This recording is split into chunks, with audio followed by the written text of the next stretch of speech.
자, 반갑습니다. 배종찬 교수의 맛있는 돈 이야기 배종찬입니다. 자, 여러분 반갑습니다.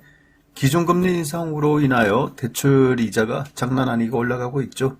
일각에서는 주택담보대출 금리가 7%가 눈앞이고 연말에는 8%대가 된다는 거죠. 따라서 이자 부담이 눈덩이처럼 불어날 것이라는 건데요. 정말 큰일인 것 같아요. 우리나라의 기준금리는 작년 7월달 0.50%에서 현재는 1.50%로 작년 7월달 이후 현재 1%가 상승하였는데요. 앞으로도 연말까지는 2% 후반대까지 기준금리가 인상될 것으로 보인다는 겁니다. 따라서 앞으로 대출금리는 7 내지 8%대 주택담보대출 금리가 형성될 것이다. 주택담보대출금리가 7 내지 8%가 형성된다면 신용대출은 10%가 넘어가겠죠. 거기다가 제2금융권 또 사채를 이용한다. 그러면 금리가 더 급등을 한다라고 말씀을 드릴 수가 있을 것 같아요. 이처럼 기준금리가 올라가는 이유, 이것은 우리나라의 문제만은 아니죠. 전 세계적인 재정 확장 정책에 인한 돈풀기의 후유증으로 봐야 되겠죠. 여기에다가 러시아와 우크라이나 전쟁으로 인한 세계 원자재 가격까지 급등하였죠. 따라서 각국의 정부는요, 긴축 재정과 이제 돈을 풀었다면 이제 돈을 거둬들이는 거 아닙니까? 긴축 재정과 금리 인상, 당연히 금리를 인상시켜야 되겠죠. 따라서 물가를 잡기 위해서 노력한다라고 봐야 되겠죠. 다만 문제점이 앞으로도 이런 금리 인상이 계속 이어질 경우에 돈을 빌린 사람, 즉 차주 입장에서는 굉장한 타격이 다가온다라고 말씀을 드릴 수가 있다는 겁니다. 예를 들어서요, 서울에 12억 하는 아파트를 가지고 있는데 대출 금액이 4억 2천만 원이다. 주택담보대출을 해가지고 4억 2천만 원 돈을 빌렸다. 예를 들어서 서울에 12억이니까 9억까지는 40%를 빌고 9억에서 12억까지는 20%를 빌면 총 금액이 4억 2천만 원이라는 주택담보대출 금액을 빌릴 수가 있다는 거죠. 그러면 이러한 대출에 대해서 원리금에 대해서 한번 파악을 한번 해봤죠. 그러니까 우리은행 같은 경우 우리 아파트론이 있고요. 5월 금리가 4.86%라는 거죠. 그래서 월 평균 이자와 원금 상환액은 221만 8천 원 돈이 된다는 거죠. 그리고 30년 동안 납부하는 총 대출이자는 3억 7,878만 6천 원 돈이라는 거죠.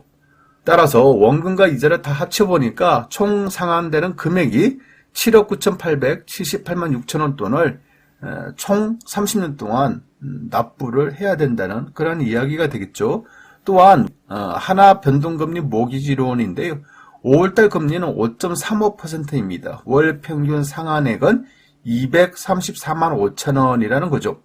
총 대출 이자는 4억 2,431만 1천 원 정도가 되고요. 총 상환 금액은 844만 320만 원 돈이 된다는 거죠. 정말 장난 아니지 않습니까? 대출 금액이 4억 2천 빌렸는데 총 대출 이자가 4억 2,400만 원이야. 그러니까 총 대출 금액보다 이자가 더 많다. 이러니 은행 대출 이자 급등이 돈 빌린 사람 입장에서 차주 입장에서는 정말 큰일 났다라고 말씀을 들을 수가 있다는 겁니다. 또한 지금처럼 금리 인상이 됐죠. 물가는 계속 올라가죠. 기름값이니 가스비니 다 올라갔지 않습니까? 여기에다가 집값 상승, 전세 금액 상승, 월세 금액 상승, 정말 참 얼마나 많이 올랐습니까? 그렇죠? 이 세상에 어떻게 보면 안 올라간 것이 없어. 안 올라간 거는 딱 하나, 월급이 안 올라갔죠? 그래요.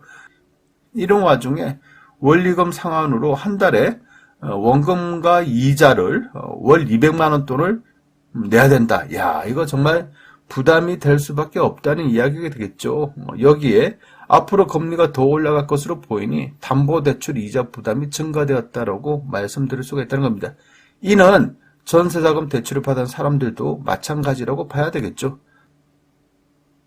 자, 그렇다면 우리는 앞으로 금리 인상기에 어떤 생존 전략을 짜야 할까요? 첫 번째로 본다면 금리 인상기 생존 전략인데요. 참 거창한데 한번 알아보죠. 첫 번째로 본다면 무리한 투자는 자제를 해라. 당연한 이야기입니다. 지금 같은 경기에 뭐 은행 돈을 이용해서 빚내서 뭐 한다? 아파트를 대형 평수로 산다. 빚내서 투자한다. 연끌해서 투자한다. 좀 조심해야 될 시기다. 은행 이자가 낮을 때는 가능했지만은 은행 이자가 비싸진 경우, 은행 이자가 이처럼 오른 경우에는 조심하셔야 된다는 그런 이야기, 뭐 당연한 이야기가 되겠죠. 두 번째로 본다면 아파트 평수 줄이기. 그래요. 그동안은 코로나19의 영향으로 뭐 재택근무도 많이 했지 않습니까? 또한 아이들이 학교를 안 가. 집에서 온라인 교육을 받아요. 그러다 보니까 이제 방 한 칸 더 있다는 게 얼마나 소중하냐는 것을 알았죠. 따라서 코로나19의 영향으로 대형 평수의 아파트 가격이 급등을 했다는 겁니다. 그런데 지금은 어때요? 지금은 재택근무 안 하고 있지 않습니까? 또한 아이들 학교 다니고 있어요. 이제 온라인 수업이 아니라 학교 가서 정상적으로 수업을 듣고 있다는 거죠. 그런 의미로 본다면 이제 대형 평수에 대한 수요도 서서히 줄어들 것으로 보인다는 이야기가 되겠죠. 또한 여기에 금리 인상에 따른 원금과 이자 납부 부담, 이것이 무시 못한다는 거예요. 왜냐하면 이제 평수를 줄이면 기본적으로 은행 이자도 확 줄어들고 은행에 납부해야 되는 원금도 확 줄어들지 않습니까? 여기다가 생활비 자체도 줄어든다는 거죠. 어떻게 보면 이제 다운사이징을 해야 된다라고 말씀을 들을 수가 있다는 겁니다. 세 번째로 본다면 대출기간 만기 연장인데요.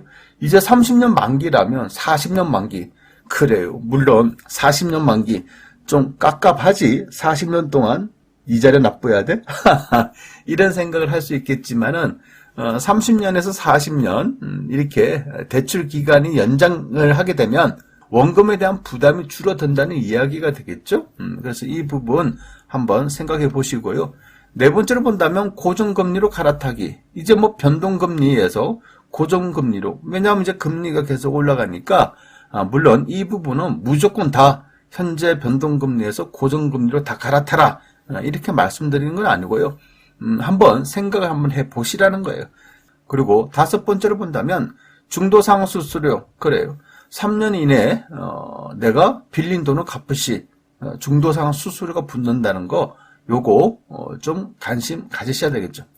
그리고 여섯 번째로 본다면 사업자 대출인데요. 요즘 뭐 정부나 각 지자체, 시도에서 행하는 코로나 위기 극복을 위한 경영 안전자금, 사업자 대출을 이용할 경우에 대출 이자를 뭐 서울시나 대전시나 인천시나 부산시가 뭐 보전해 준다는 거 아닙니까? 그리고 각 신용보증재단에서 무이자 특례 보증을 해주는 등등. 그렇죠. 소상공인들, 또 자영업자들, 또 사업자들, 이런 사람들을 위해서 이제 특별 대출을 지금 하고 있다는 거예요. 따라서 이러한 대출도 잘 이용하시는 게 금리 인상기의 생존 대책이라고 말씀드릴 수 있을 것 같고요. 마지막인데요. 일곱 번째로 본다면 어려울 때일수록 신용관리를 철저하게 하셔야 된다는 얘기예요. 아파트 관리비, 가스비, 전기요금, 뭐 사무실 관리비, 뭐 매달 내는 우리가 뭐 공과금 있지 않습니까? 이럴 때일수록 이런 공과금이 연체되거나 세금 납부가 연체가 되면 곤란하다는 거예요. 왜냐하면 어렵고 힘들 때일수록 신용이 뚝뚝 떨어지면 이자가 그만큼 올라간다는 거예요. 그렇지 않습니까? 따라서 어려울 때일수록 신용관리는 필수다라고 말씀드릴 수 있을 것 같고요. 더 나아가서 기본을 잘 지키지 못하는 사람은 큰 돈도 벌 수 없다는 사실, 이러한 사실은 뭐 당연한 거 아닙니까? 따라서 큰 돈을 보고 싶고, 물론 작은 돈이나 보고 싶다면, 그렇죠? 작은 기본을 철저하게 지킬 줄 아셔야 되겠죠. 아무튼 어렵고 힘든 이러한 시기 우리 다 같이 이겨나가 봅시다. 오늘도 화이팅입니다. 감사합니다.